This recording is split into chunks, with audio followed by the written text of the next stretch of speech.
দেখুন, এই যে ডাটা খেতে একবার দেখাইছিলাম, যে ছোট্ট ছোট্ট একটা খেতে লাগাইছিলাম, তখন আসলে চারা হয় নাই, শুধু লাগাইছিলাম। আর এখন দেখুন সেরকম ভাবে হচ্ছে। হ্যাঁ, কত সুন্দর দেখা যাচ্ছে, ভালো দেখা যাচ্ছে। আপনাদের কাছে কেমন দেখা যাচ্ছে একটু জানাবেন। এই হলো সেই ক্ষেত, সেই হলো ডাটা, যেটা আপনারা অরিজিনাল ক্ষেত দেখতেছেন। এখান থেকে যদি আপনারা নিজেরা খাইতে পারেন, তাহলে অরিজিনাল প্রোডাক্টটা খাইতে পারবেন। এবং আমি যে বলছিলাম না, যে যদি কেউ 10 কেজি গরুর গোস্ত খায় বা 1 কেজি এ, লাল শাক খায়, তার চেয়ে বেশি উত্তম হবে। এই জিনিসটা এখানে নিজের হাতে চাষ করে দেখাচ্ছি।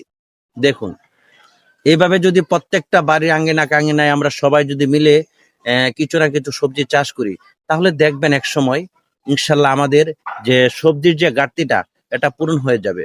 বাজারে আর তো সিন্ডিকেট হইতে পারবে না, দাম বাড়াইতে পারবেন। এখন কিন্তু সিন্ডিকেটের কারণে আমরা অনেক জিনিস কিনে খাইতে পারি না। তাই আমাদের উচিত সবার যে যে জায়গা আছে, যে যে সমর্থন আছে, যে যে জায়গার সম্ভাবনা আছে, যে প্রোডাক্টটা বা যে কোনো জিনিস করা যায়, এরকম জিনিসটা আমরা করতে চেষ্টা করব ইনশাল্লাহ। তাহলে দেখবেন আমাদের কেউ ঠেকাইতে পারবে না। আমাদের এই সম্ভাবনাময় দেশ, এই দেশে প্রচুর সম্পদ আল্লাহ অগণিতভাবে দিয়েছেন, কিন্তু আমরা সেগুলা কাজে লাগাইতে পারি না। আমরা যদি কাজে লাগাইতে পারতাম, তাহলে আমাদেরকে ঠেকানোর মতো ক্ষমতা কারো ছিল না। তাই আপনাদেরকে বলবো, আপনারা যেখানে পাবেন, সুযোগ পাবেন, চেষ্টা করবেন ভবিষ্যতে জন্য কিছু করা।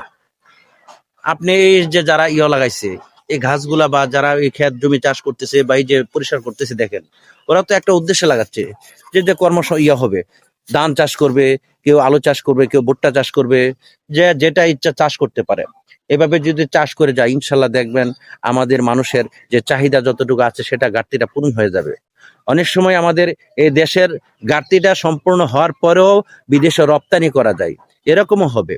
আবার কিছু কিছু জিনিস পণ্য আছে বাহির থেকে আমাদের আমদানি করতে হয়, যেগুলো আমাদের ঘাটতি, সেগুলাকে আমাদের ইম্পোর্ট করতে হয়।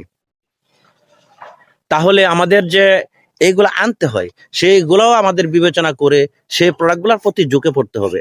আমরা যেন সুন্দর মতে সব কিছু করতে পারি, আমাদের দেশে যাতে সেই উৎপাদন করা করতে পারি। সেভাবে যদি যে যেভাবে আছেন কাজটা যদি করেন, আর সহযোগিতা যদি করে আমাদের যে সরকার দেশে আসবে, সে সরকার যদি কৃষকদেরকে, প্রান্তিক মানুষদেরকে প্রশিক্ষণ দিয়ে, যে যে বিষয়ে জানে সেই বিষয়ে প্রশিক্ষণ দিয়ে পর্যাপ্তভাবে কাজ করায়, আমি আশা করি দেশ উন্নত হবে। আর আমাদের দেশের একটা জিনিস হলো কি জানেন, আমরা তথ্য প্রযুক্তির যুগে যে দেশের 18 লক্ষ কোটি মানুষ, কয়েক লক্ষ লোক